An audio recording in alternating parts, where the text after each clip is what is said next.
Samuel Mazanello, artiste plasticien et contemporain. Plasticien parce que les arts plastiques, il y a plusieurs formes d'art.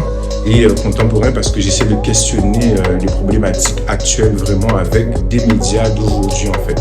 Donc je peux autant passer par les médias traditionnels qui sont le dessin, qui sont ma façon de réfléchir, la peinture qui est un prolongement du dessin, que le numérique, par la photo, par le dessin numérique, par tablette, par les photomontages.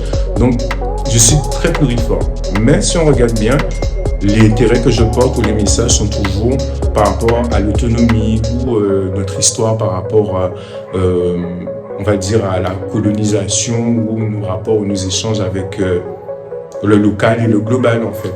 Donc c'est toujours les mêmes problématiques mais qui sont abordées avec des actes différents. C'est-à-dire que je vais prendre des médiums qui vont être pertinents, le plus pertinent possible.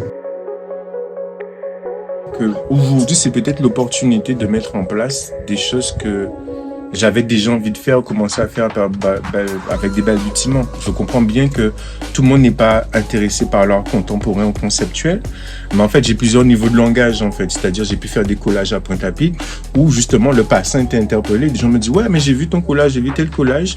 Ouais, mais ça parlait, j'ai vu ça, ça parlait de quoi? Je pense qu'on peut faire la même chose à Morne-à-l'eau et impliquer des jeunes à coller, à créer ensemble, peut-être des équipes collectives pour que, pas seulement en exposant, en montrant ce qui est fait, mais en faisant une œuvre collaborative et collective.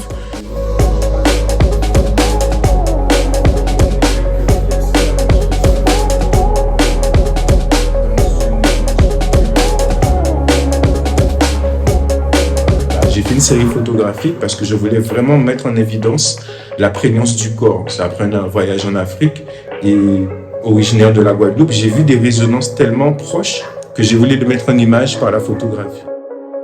C'est-à-dire qu'à chaque fois que je vais m'interroger, je vais aussi me demander quel est l'outil le plus efficace pour dire le message que j'ai à dire.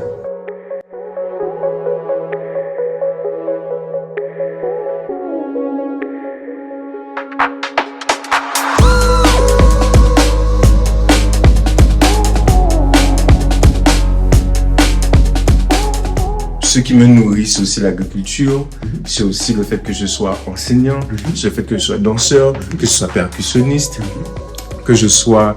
En fait, je suis plein de choses à la fois. Et des fois, cette pluralité, c'est vrai que c'est compliqué à expliquer, mais je ne l'explique plus en fait. Je le vis tout simplement en fait. Je suis nourri des voyages, comme tu disais, de l'Afrique, à Paris, Montréal, où j'ai étudié. Et en fait...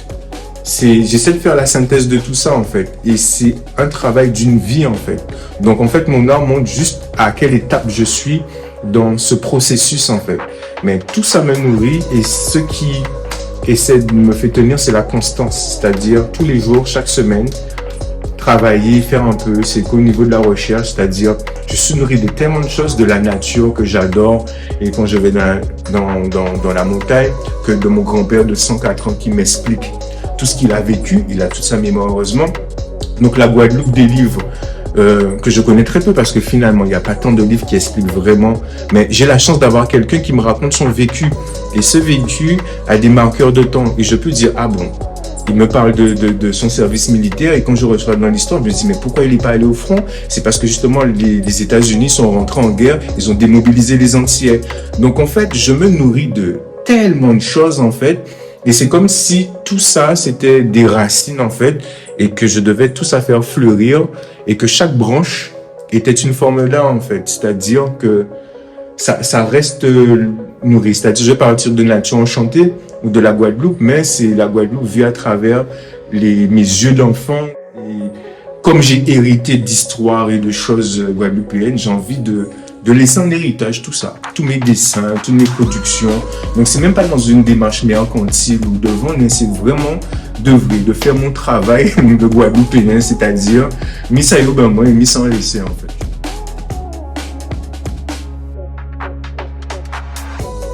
Quand Édouard Glissant est mort, quand Aimé Césaire est mort, et comme d'autres encore en fait, Pour moi, ces gens-là ne sont pas morts parce qu'on parle tout le temps d'eux, en fait. C'est-à-dire, même la pensée qu'on a en tant qu'intellectuel, qu'artiste et autres, on va repuiser dans leurs ouvrages pour pouvoir dire ce qu'on a à dire. Ils nous ont donné les mots et les outils pour dire ce qu'on avait à dire. Et ça, je trouve ça fantastique. Et s'il y a quelque chose que je voudrais faire, c'est donner aux prochaines générations des outils pour pouvoir dire ce qu'ils ont à dire.